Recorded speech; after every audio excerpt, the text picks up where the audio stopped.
wabarakatuh.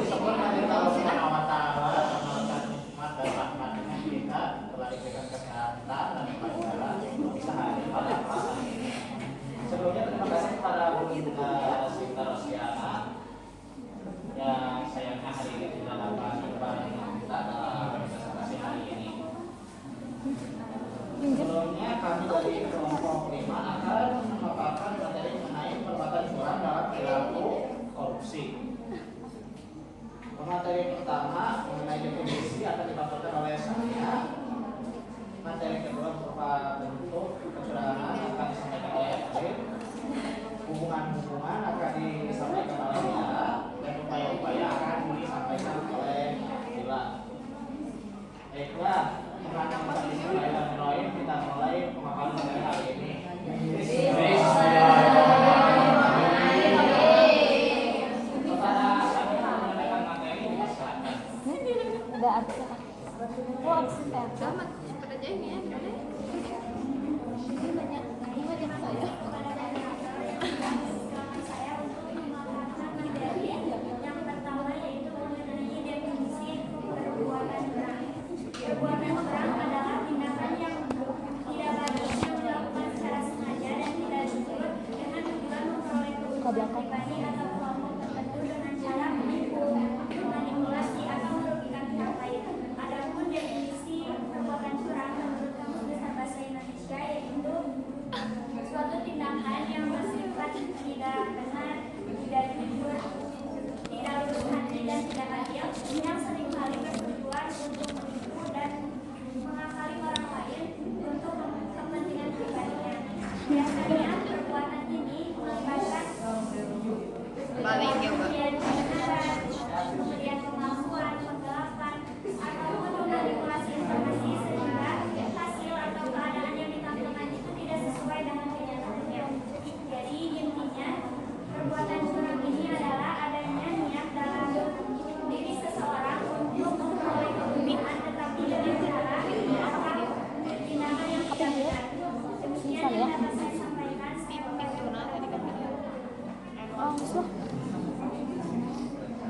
Terima kasih kepada Senat pembahasan materi yang akan disampaikan. Berikutnya adalah pemaparan mengenai bentuk-bentuk kecurangan yang disampaikan oleh Evelyn.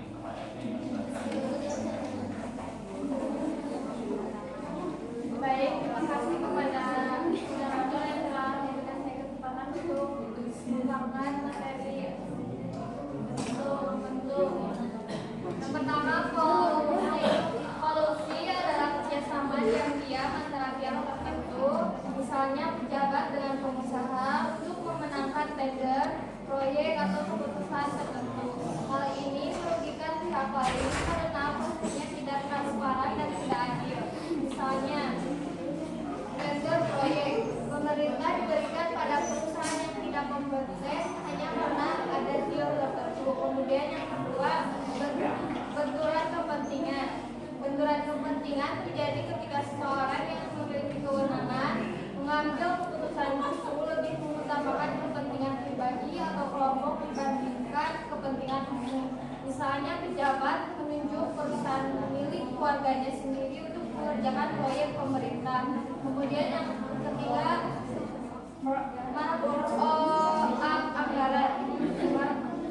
Markup adalah membesar-besarkan nilai anggaran biaya dibuat lebih tinggi dari sebenarnya untuk mengambil selisih keuntungan pribadi. Markdown sebaliknya memperkecil biaya yang diliput untuk menutupi penyalahgunaan dana. Contohnya biaya penggunaan jalan sebenarnya hanya 2 miliar, tapi dilaporkan 3 miliar dan sesuai aturan. Contohnya laporan pertanggungjawaban keuangan dibuat rapi, padahal dana sudah disetor lengkap, atau data kehadiran pegawai dimanipulasi untuk memperoleh tunjangan. Ya, saya kemudian moderator.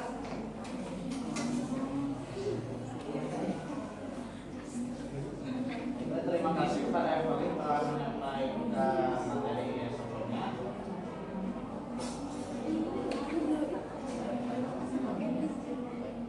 Berikutnya untuk lanjutan daripada bentuk-bentuk kecurangan akan disampaikan oleh Alifah.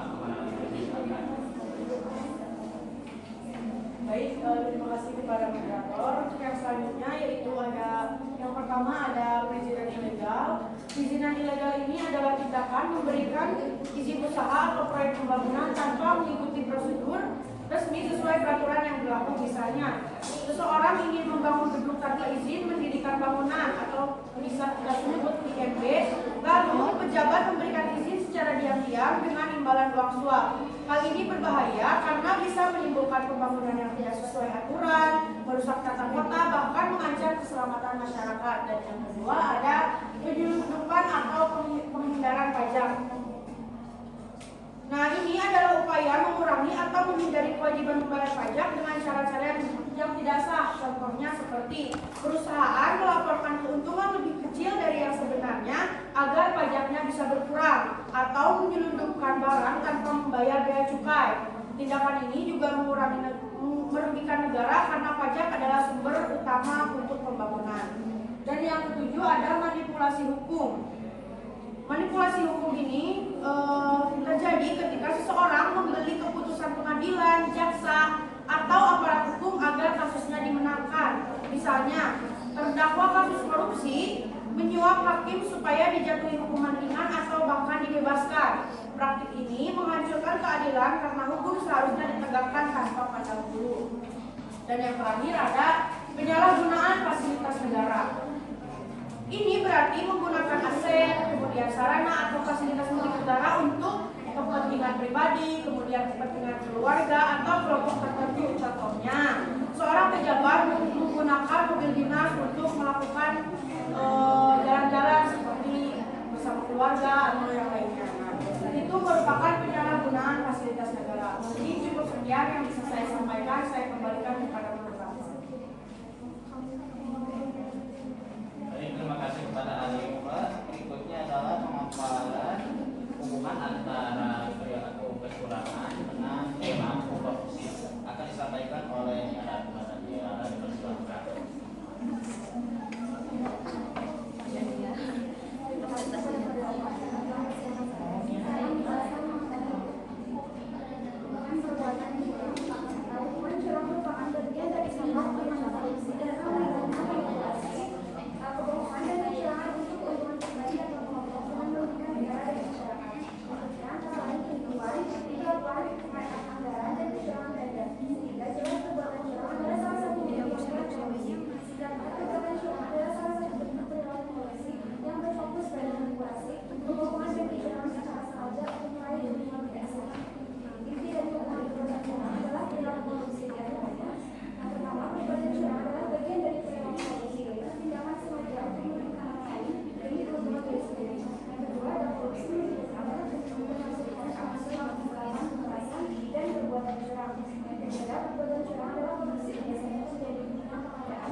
Terima kasih kepada moderator. Di sini saya akan menjelaskan tentang upaya mencegah perbuatan curang melalui pendidikan anti korupsi.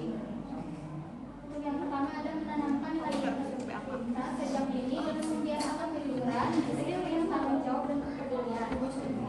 Nilai integritas merupakan fondasi utama dalam membentuk karakter anti korupsi.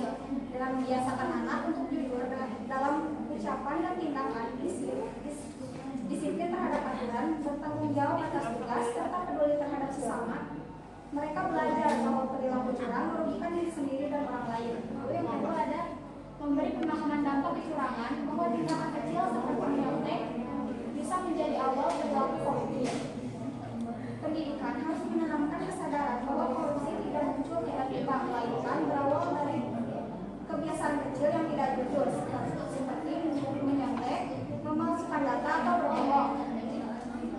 Yang ketiga ada keteladanan dari guru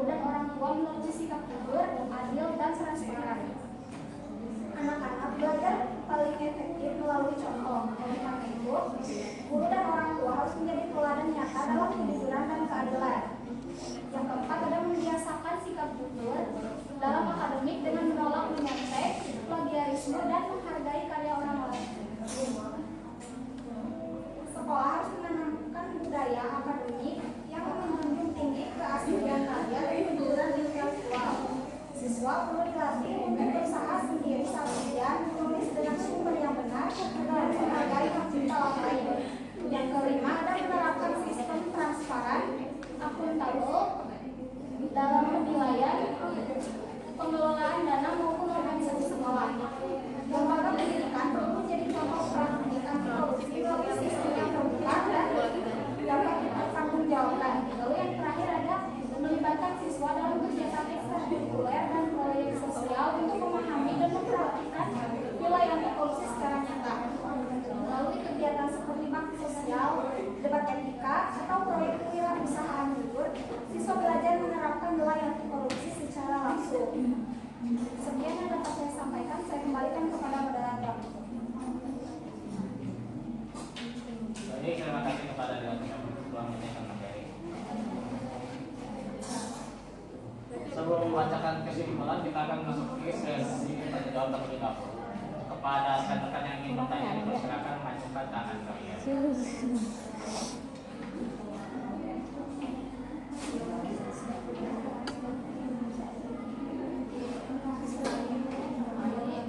Ada Willy dan ada Mil. Kepada keduanya mulai dari Willy terlebih dahulu dipersilakan. Dari Willy terlebih dahulu dipersilakan. Assalamualaikum warahmatullahi wabarakatuh. Waalaikumsalam. Izin perkenalan diri, nama saya Widya Media dengan ahli NTM 62. Izin bertanya, jika perbuatan curang dianggap sebagai akar dari korupsi, apakah berarti pemberantasan korupsi selama ini gagal karena hanya fokus pada hukuman bukan pada pilihan budaya? Ya, terima kasih.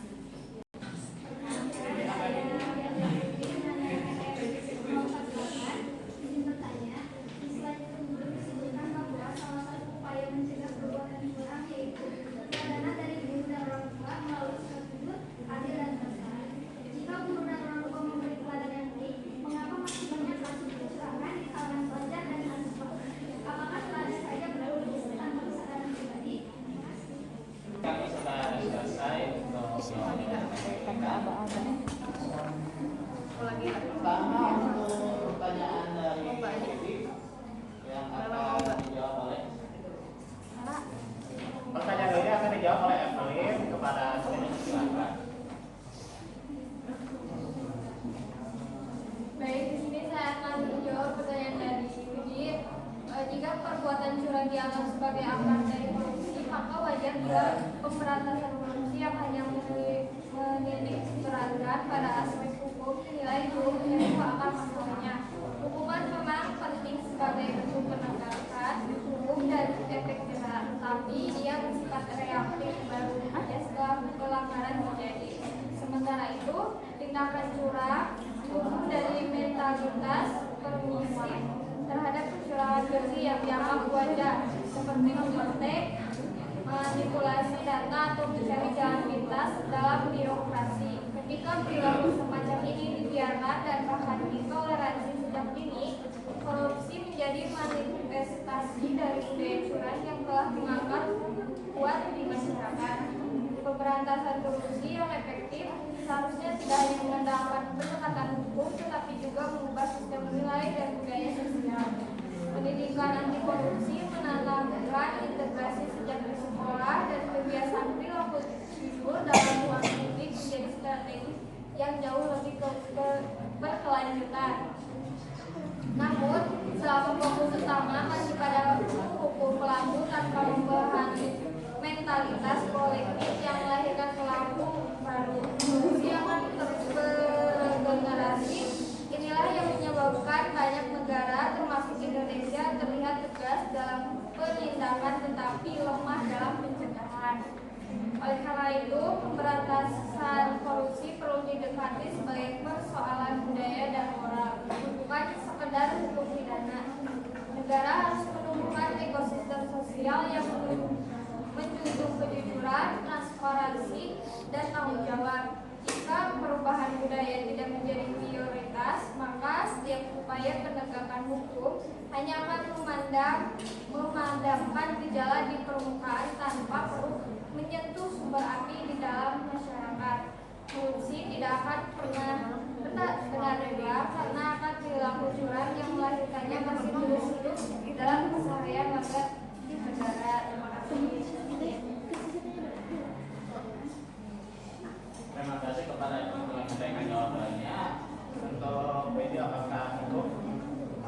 Dari rekan-rekan yang lain ada yang ingin menambahkan atau menyanggah? Tidak. Kalau begitu kita lanjut ke pertanyaan kedua kepada Ariel yang akan dijawab oleh Alifah. Kepada Alifah dipersilakan menyampaikan jawabannya. Baik, langsung saja ya jawabannya. Kan tadi Ana mempertanyakan bahwa mengapa masih banyak kasus kecurangan di kalangan pelajar dan mahasiswa. Apakah teladan saja belum cukup tanpa kesadaran pribadi?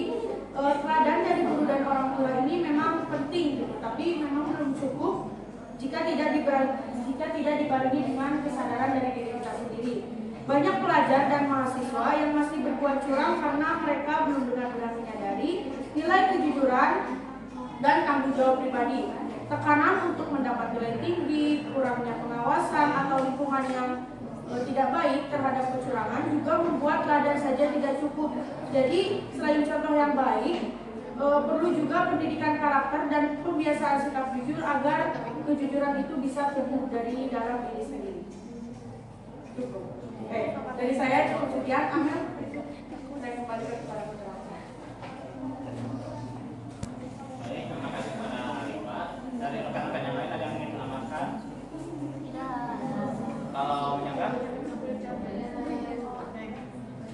Baiklah, kalau begitu untuk sesi diskusi tanya jawab sudah selesai, maka saya akan membacakan kesimpulan.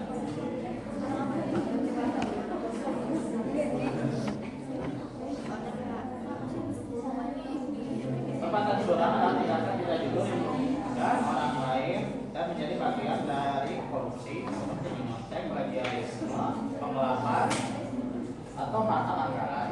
Pencegahan ini dapat dilakukan melalui pendidikan anti korupsi dengan menanamkan sistem integritas, keteladanan, kebiasaan jujur terhadap diri seseorang, sistem yang transparan, serta kegiatan nyata agar generasi muda tumbuh menjadi karakter yang menolak tindakan-tindakan kecurangan yang ada.